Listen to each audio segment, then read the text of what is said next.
1 minute to the show.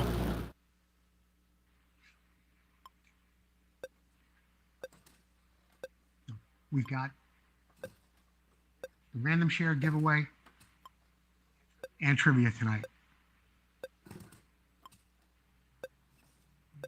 Random share giveaway. Just pick a random share giveaway winner. I've got something new that I'm going to be giving away.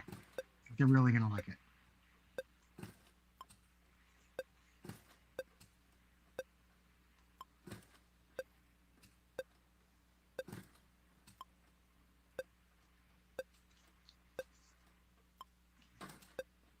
Yeah.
We're live. Thanks for joining me tonight. Let's get down to the starting line. I'm going to tell you a little bit about what you're going to see on tonight's episode. The starting line is, of course, brought to you by Motion Pro. In the next time, try this segment, we're going to be talking about levers. The Moto Showcase, we've got a nice 1979 Mako 400 on the show tonight. And here's the problem segment. We've got all of your questions. One of them pertains to this bearing retainer ring and how to get it off of a Honda. Oh, what's it worth? Great little episode. We've got a video that goes along with this tonight, too. It's a 1973 250cc. Trivia returns. We will be giving you a trivia question a little bit later on in the show. The winner will receive this copy of the Keith Geisner book, Finding Number 49. All that and a whole lot more coming up on this episode of Vintage Motocross Q&A. Here it comes.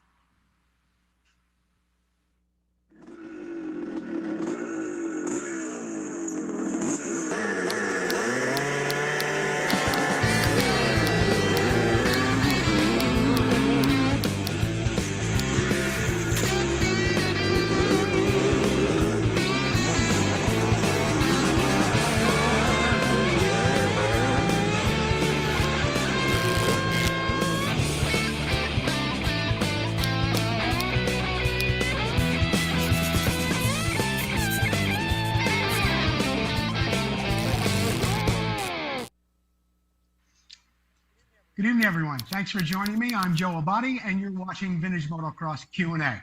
Thank you, Jordan, Chelsea, and Susie for helping me put the show together. And thank you, the viewers at home who join us every week. Don't forget, share the show, whether you're on Facebook or you're on YouTube. If you're on YouTube, please comment Motion Pro. We have a random share giveaway winner a little bit later on in the show, and I'm doing something different tonight. Our random share giveaway winner tonight is going to get a year subscription for Racer X magazine. So don't forget, keep sharing that show, whether you're on Facebook, and if you're on YouTube, comment Motion Pro. Hey, our YouTube channel is going really, really well. It's been growing. We've got all of our videos on there from our show, over 90 of them now, and also our Vintage Motocross radio shows. If you subscribe, you get a little alert just like this. It tells you when we're live and on the air of every episode of Vintage Motocross Q&A. Also, how are the pros watching the show? What's the best way to enjoy it? Sit back on your couch. You could watch it on YouTube from your big screen TV while you comment through your phone. It's the best way to watch the show. You can enjoy it on the big screen and still read all the comments from everyone else. And of course, put in your own comments as well.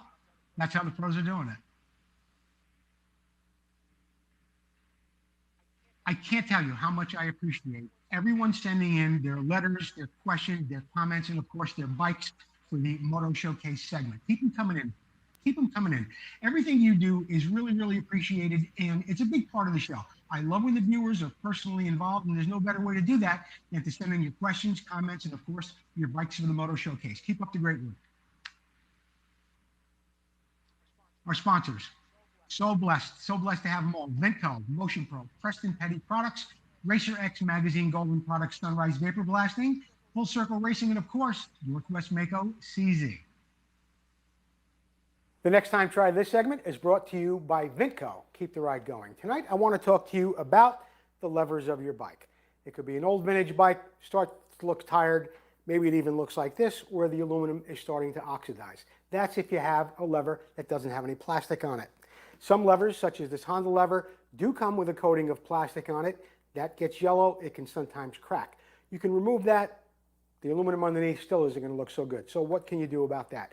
What you can do is take that lever off your bike and you could sand it and polish it like you're seeing here in the video. If you sand it and polish it, it'll look a lot nicer. But there's another step to levers people may not really be aware of. They're actually anodized. Levers just aren't raw aluminum that are polished or just have a brush finish on them. They are anodized, and when they come through, they look just like this. Now, you could go with just the polished look. You don't have to re-anodize them. But if you have a nice original lever for your bike, you want to get it anodized before you put it all back together. So whether you go with an old lever like this that you just polish and put on your bike, or you decide that you're going to re-anodize it and it'll look like this, either way, that's the way you want to refinish a lever. The Next Time Try This segment is brought to you by Vintco. Keep the ride going.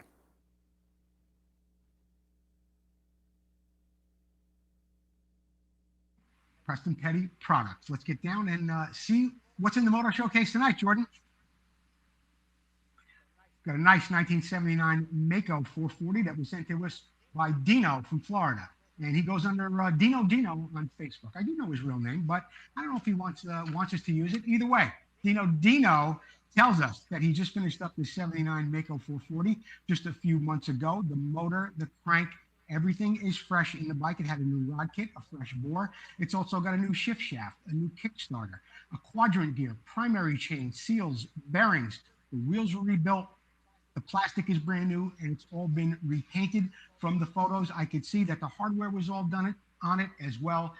The gold coloring on the anodizing for the rims looks absolutely spectacular. I love how he cut out the number plate backgrounds with really, really great detail. And everything looks right about this bike, down to the front number plate, the cables, the spokes, just everything is top shelf from our friend Dino from Florida. And I want to thank you, Dino, for sending in that bike to us. This is either the second or third bike you have sent in for the Moto Showcase. I want to thank you for sending this one in. Once again, great job from Dino down in Florida. Preston Petty, their special this week is an LED headlight, just $139.95. These do come in yellow, white, and blue. And this one is the LED, so it's got a really, really bright bulb in there, and it is $139.95. If you want one with not such a bright bulb and isn't as expensive, you can go with a regular bulb for just $85.95, and those are available at PrestonPettyProducts.com. And here's the problem segment tonight, which is sponsored by Motion Pro. We've got 3 questions, and I think a follow-up segment, too. We'll get to that. Jordan, what do we have up first? Larry Perkins, when showing an MX bike, does it hurt, help, or not matter if it has an aftermarket parts on it? What about for resale? Okay. I have a theory on this, and it's called the period correct modified restoration. I've chosen this bike right here. This isn't Larry's bike, but I think it gives a good example of what a period correct modified restoration is. It's a bike that looks exactly as it would on the showroom floor at a dealership, except it has aftermarket parts bolted on. They are finished in the original colors, whether it's a gold anodized look like this swing arm has on it, which isn't really gold anodized, it's chromoly, but whether it's that or the FMF head, it has the original looking parts originally the way they came. So somebody went and took all the time to refinish this bike. They put the right green on the number plate backgrounds, on the gas tank, they painted it, and it appears just as it would on a showroom floor, with the exception of these aftermarket parts. I don't think it hurts the price in the resale world, as long as you have the stock parts that go with it. You know, you may get a guy that's going to say, well, you're asking however much you're asking. I don't know, it's got the aftermarket parts. come on, we all know they want the aftermarket parts, but they want the stock parts too. So have the stock parts with it. It's not going to hurt the resale value. As far as putting the bike in the show, I think as the bar is being raised every year with guys refinishing bikes different ways, and many of them building these out of the crate race bikes or package racers, as they were called, from DG and FMF, you're going to see a class cropping up. Maybe it's already out there, where they're using a term like period correct modified restoration. So I think it's great for a show. I think it's important that you do it the way this person has done it here in this picture. And I also don't think it really hurts the retail value, providing you've got the supporting stock parts to go along with it. I hope that helps you, Larry. Thanks for the question. John Rathchin, can you discuss removing a staked-in wheel bearing retainer found on a 1974 Honda CR250? I can. And in fact, I recently had one that I had to take out on a bike that I'm restoring. It looks just like this, and it sits in the back wheel. I don't know if you can see one. There's right behind me a 1974 back wheel. And this piece holds in the bearing. It actually holds in a little rubber seal, a dust seal, and the bearing too. But they are extremely difficult to get out in one piece unless you have this tool. If you have this tool, it fits right in there perfectly. And it's the only way you're really going to be able to get it out. Yeah, you can get them out, but you're not going to get it out in one piece. And you're not going to get the new one back in correctly. So go over to Motion Pro. They sell a part just like this. It's got a part number on there, 080227. You can get one just like that for the 1974 Honda CR250. And they also make them for other bikes as well. There are other bikes that have a bearing retainer piece that does sit inside that back hub. So if you have one, go over to Motion Pro, check out what they have for your bike and take it out the right way. In fact, let me give you a suggestion. If you have a 1974 CR250, go buy that bearing retainer tool remover now, because you're going to need it somewhere down the road. And when you don't have it, you're going to be tempted to take it out, and you're going to find out that you wish you had taken the time to go buy that tool. Thanks for the question, John. Got a follow-up question from Mark Warren. It's not a follow-up question, it's a follow-up answer. Now, last week on the show, I forgot who sent me a question. It was about the refinishing of a clutch cover. It happened to be Mark Warren. He was watching the show, and he did take my advice. It says here, I followed your advice last week on how to repair a Husky clutch cover. I was very happy with the results. Now, let's take a look at what we were talking about last week. Right here is a close-up picture of this heavily oxidized clutch cover from Husqvarna. What I told Mark to do was to vapor blast it or sandblast it, and a lot of those marks are going to go away, or they're going to scale down quite a bit. After that, I told him to take a little 240 or 180 grit sandpaper with the flat of his hand, go over that cover, and in the end, he's going to have maybe a few dozen of those pits and not hundreds like you see now. I suggested he take some lab metal and fill them in. And lo and behold, he did exactly what I told him to do. Got the lab metal, did the vapor blasting, did the sanding, and here's a picture of his cover he sent me just the other day. Jordan, there it is. Same cover. Took my advice, followed it, and just a few days later sent me in this cover. Mark Warren, I want to thank you so much for following up and telling us that the advice I gave here on the show works for you. Thanks again, Mark Warren. I'm Donnie Hansen. You're watching Vintage Motocross Q&A. We'll be right back.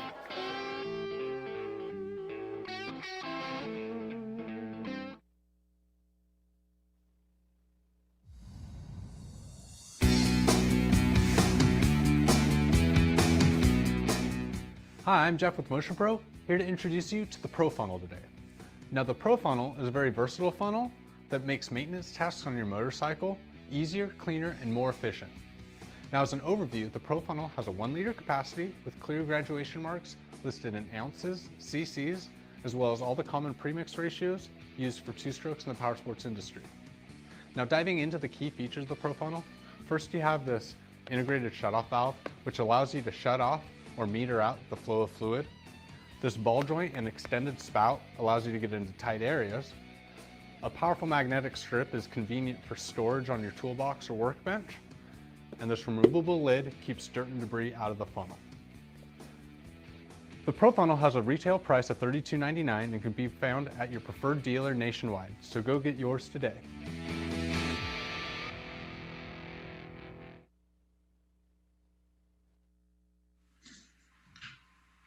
In the What's It Worth segment tonight, which is sponsored by Full Circle Racing, we're going to be taking a look at a 1973 CZ 250. This is, of course, the part of the show where we encourage you to guess or put in your most intelligent answer on how much this bike actually sold for. So Jordan's going to go through the slides, and I'm going to read you a little bit about the bike, and we've got a video at the end, so stick around. Here we go. Up for auction is a very nice vintage MX Racer. The engine is fresh, and it will still need to be broken in when you buy this bike. The clutch works great. Everything has been replaced. The bike feels like it has a lot of torque and a lot of power.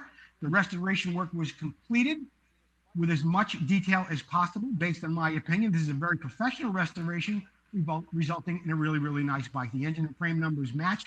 The frame is powder coated, as are the hubs.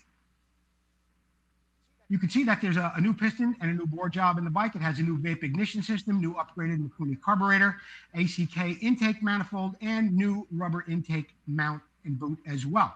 As far as other new parts, we've got front and rear tires and tubes. We've got Bridgestone Battlecross, new XL rims, new Buchanan spokes, fresh bearings and seals. The hubs are nicely powder coated. It's got a new chain, new front and rear sprockets. Both shocks are Mulhollands. The forks were rebuilt. It's got fresh oil in it. Everything works just as it should. The seat is also new. It includes a new foam. The petcox, fuel, and vent line are all new. Everything about this bike is about as fresh as you can get for a rebuilt racer. And that's what he has in his description on eBay. So what do you think this bike sold for? You want to see the video first? We'll show you the video. You put in what you think this bike sold for. It was in Arizona. It sold on July 18th. Jordan, let's roll that video while they put in what they think this bike sold for.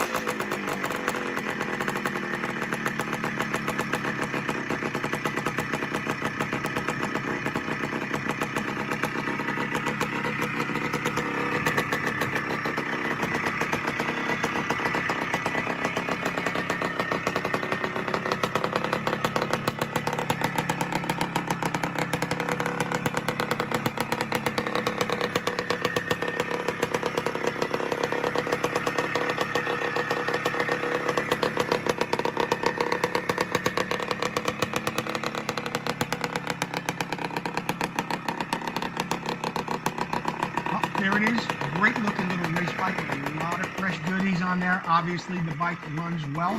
I would think if you went out and bought a 73 CZ 250 that was in need of restoration and did all the work that this guy did, you would be somewhere, I would think, in the $6,000 range at least, probably more. What do you think this bike sold for?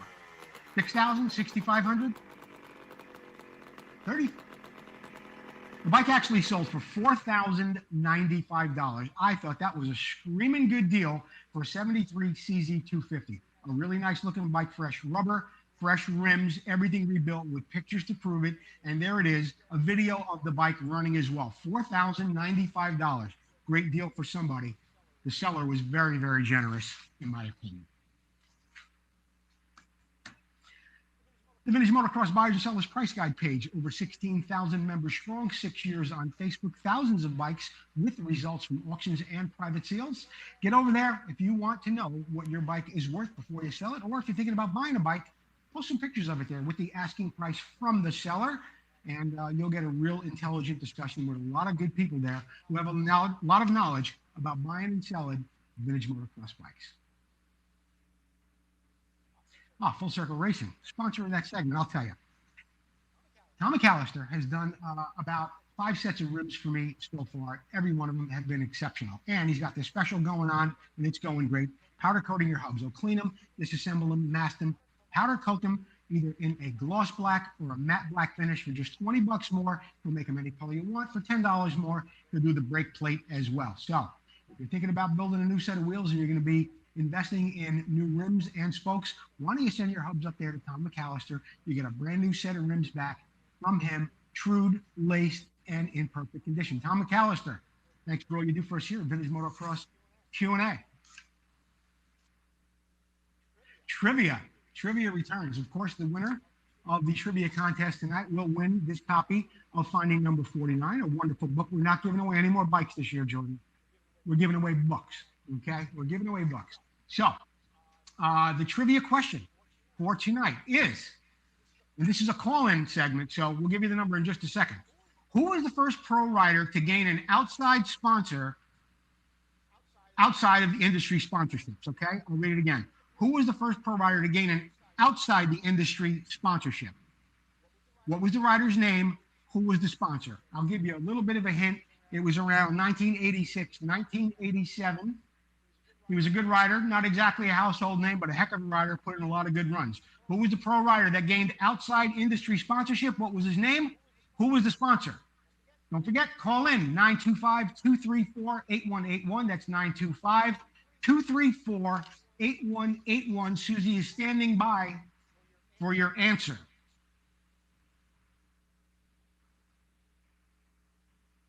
Have you ever heard of? This has been a fun little segment we've done over the past month or so. It's sponsored by Sunrise Vapor Blasting. Have you ever heard of an Alouette? Alouette was a Canadian manufacturer of snowmobiles from the 1960s through the 70s. As with others in the snowmobile industry, Alouette needed another product for their dealers to sell during the summer months. Motorcycles, and especially dirt-oriented motorcycles, were all the rage at the time, so it only made sense that the snowmobile maker, Alouette, got into the motorcycle business. Introduced in 73, the Alouette model AX125 in Durham hit the market, but failed to sell for several reasons. Number one, it was a very limited production bike. There was only about 700 of them made, and they were all 125. The dealer network was sparse compared to other brands, and at the time, Can-Am was coming on like gangbusters, and every bike that they had was just absolutely fantastic. So it was really, really difficult in North America for Alouette to keep up with them. In addition, the power and performance, just about any bike was better styled than the Alouette. It really, really left a lot to be desired, and some people just considered the bike plain ugly. Anyway, Alouette was sold or purchased by Coleco, a toy company, in 1971, who then discontinued the bike in 1975. The bikes were powered by a Sachs 250 or 125B engine, rather. And the bodywork was made of fiberglass. It was pretty much antiquated at the time. It had a monoplat ignition steel wheels and questionable suspension. So all that in an awkward appearing package didn't make for great sales. But they are a highly sought after bike today by collectors. And a lot of guys are dedicated to the preservation of the Alouette AX125. And now you heard of an Alouette. Oh, Sunrise Vapor Blasting, how I love this product, or service rather, from Mark Farragut. It doesn't matter what you're cleaning, whether it's a boat, car, plane, some intricate little detail in a very rare piece of metal that you own. You want to get it up to Mark Farragut at Sunrise Vapor Blasting. He's going to finish up that part, make it absolutely beautiful, better than new. Nobody does it better than Sunrise Vapor Blasting and Mark Farragut. I've got parts here to prove it. And a lot of you people who watch the show every week have been using Mark Farragut. So get a hold of Mark, and he'll make whatever you got there as clean as new. Now, we do have the random share. I'm sorry, not the random share giveaway winner, but we do have the trivia, the Harley Book trivia, probably winner on the phone. Let's see what we got here. Is this it, Roberta Hart? This is Joe Abadi. You're on Vintage Motocross Q&A. Who am I speaking to? Mark Hector. Mark Hector. Wow. Okay, Mark. Well, the question was, who was the first guy in professional motocross to go get an outside sponsor? What was his name, and who was the sponsor? His name was Jeff Glass, and it was Surf Laundry Detergent. And he had some very cool writing here that kind of advertised that detergent. Yeah, he sure did. And it was Jeff Glass. And congratulations, Mark Hector. We're going to get you the book finding number 49. I'm going to put Susie back on the phone. Oh, she's got your address. So we got that, and we will get you out the finding number 49 book. Fantastic. Thanks, Mark. Okay, good, great show. No, thank you, Mark. Okay, and while I am here, the winner of the random share giveaway. Oh, you know what? We'll take a commercial break, and I'll give you the random share giveaway winner when we get back. Don't forget to keep sharing the show.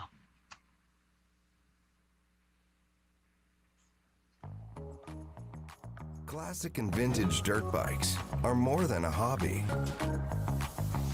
It's not just about the ride. It's about the work that goes in. The work that keeps you connected to the ride. It's about bringing the bike back to life and doing it with your own hands. It's about the adrenaline and adventure. And when it comes to putting all the pieces together, only Vinco knows the bikes and parts the way you do. Vinco, keep the ride going.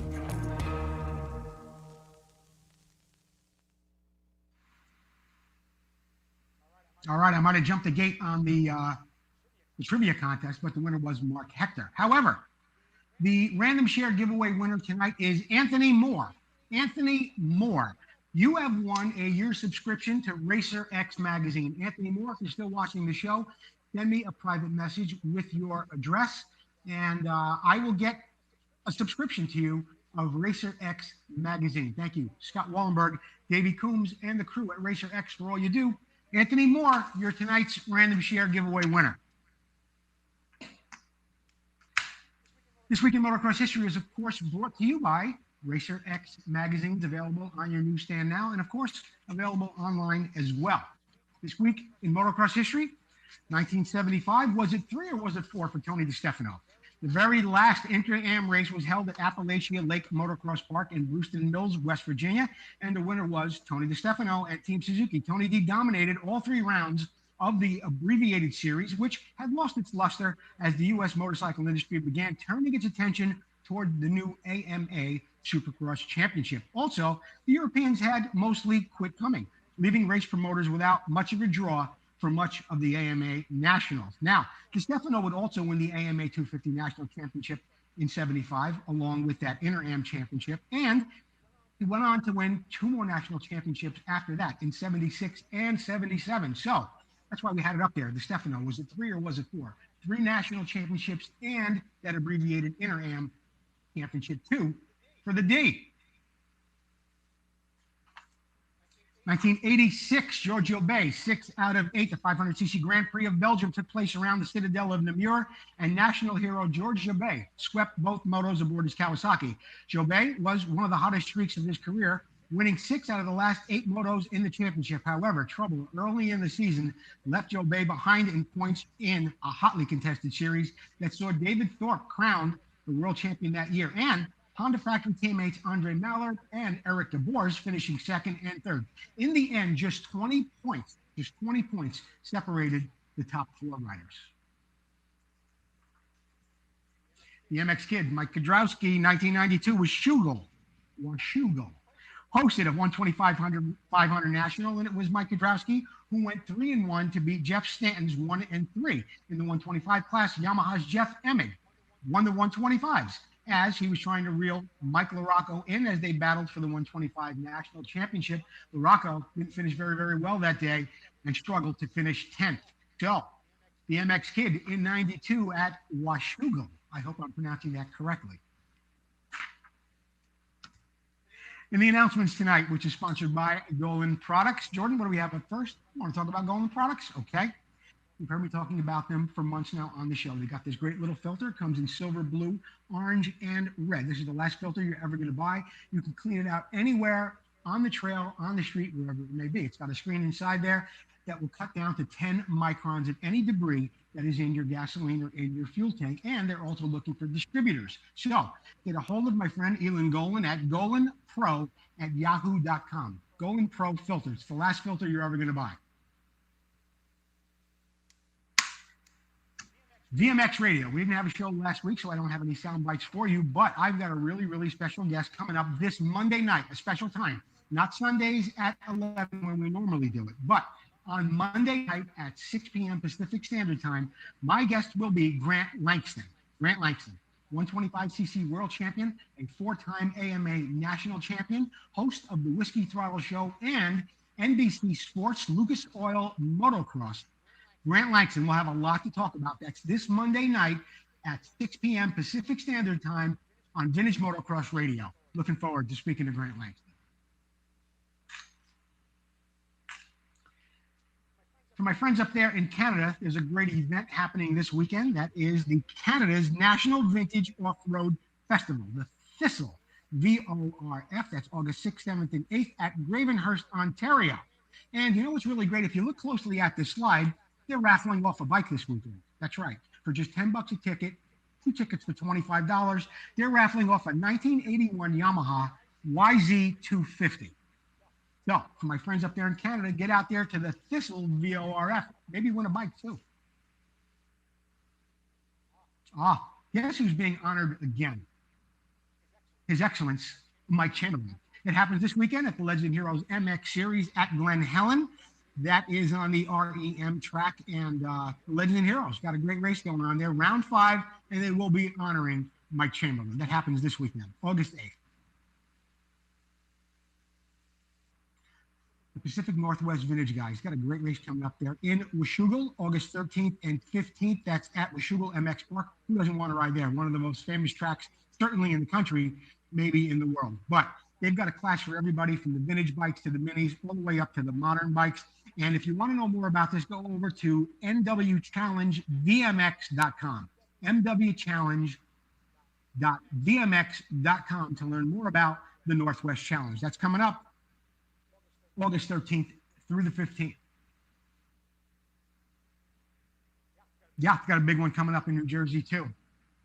ARMA, along with the American Classic Racing guys and the folks down at the Field of Dreams in October. That's 15th, 16th, and 17th. They've got a GP. They've got racing on Saturday. They've got an open practice and motocross on Sunday. There's going to be a barbecue. There's a swap meet. There's all kinds of bikes going to be there. It's going to be a really, really great event. It's a wonderful time of year to be in New Jersey, middle of October, the fall. Great way to spend your weekend, October 15th through the 17th at the Field of Dreams. Scott Burnworth, Vintage Motocross MX Fall Classic coming up in Glen Helen October 16th. And it is the second running of the Marty Smith Memorial Cup. Finish line is sponsored by Northwest Mako CZ. This week's Northwest Mako CZ special is a rear brake plate for just $125 and a case saver for just $19.95. Be sure to get over there and look at Alan Brown's website at northwestmakocz.com. We still got t-shirts and hoodies available for just $19.99 for the t-shirt. They come in gray and white. Got the logo across the front, my autograph, and a little bit of a logo across the back. For a couple of bucks more, you can get yourself a hoodie. Follow the link in the show description. It's mailed right to your house. Vintage Motocross Q&A sponsorship opportunities are still available. Get a hold of me for a sponsorship proposal package. I just put a new one together. It's very concise. It's not too long. And it's got a really, really great little menu on there that's going to be easy to choose from. And you could be seeing the same results as all of our sponsors here. Now, I know you want to see the dogs this week. Last week, they were out for grooming, and I couldn't have them on the show. But I have them ready this week, and I will get them for you right now. Gino! Don't forget, Anthony Moore was tonight's random share giveaway winner. Mark Hector called in with his answer. Jeff Glass, he will be winning a copy of Finding Number 49 from Mike, from Keith Geyser. Hey, Gino, come on, boy. Come on, Gino. Come on, boy. It's very, very difficult to work with here. Hand me a dog. Hand me any dog. Here he is. Oh, there he is. Okay.